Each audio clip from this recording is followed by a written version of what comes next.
डाएटला मी तर एक्सेप्ट केलंय, पण माझ्या बॉडीने नाही. आज आहे माझ्या प्रेपचा डे 18. Body weight 60.9. सकाळचे गुलाबी ओट्सने गोड सुरुवात तर केली, पण संध्याकाळचा भात जीवावर येतोय. पण लेट इट बी, रुटीन तोडू तर नाही शकणार. सो माझा प्री रेडी करून मी जिममध्ये पोहोचलो. आणि आज chest day, best day. Monday universal chest day, but मी तर काळानुसार थोडी जातो. सो चेस्ट डेची सुरुवातच मी इंकलाइनच्या 3 प्रेसने केली. आणि जिम थोडी रिकामी भेटल्यामुळे बेंच घेऊन सरळ मशीनवर पोहोचलो. भाई मशीन प्रेस असा आहे ना, तो तुझा लोअर मसलला ऍक्टिव्ह करतो. आणि जो माझा लोअर मसल ताणला ना, कडकडी छातीच भरली. पण मी इथे थोडी थांबतोय. चेस्टला जेवढे व्हेरिएशन मारू ना, ते मला कमीच वाटत. सो फ्लॅटचे 3 प्रेस आणि बटरफ्लायचा ड्रॉप. भाई चेस्ट कुठे फुगायची बाकी नव्हती.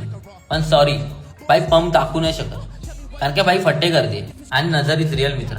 सो सरळ क्रॉसरोचे 3 सेट आणि कोपऱ्याला छोटासा पंप चेक करून घरी आलो. आणि घशात मेडिसिन टाकून आजचा डे झाला end. So just stay and watch with me.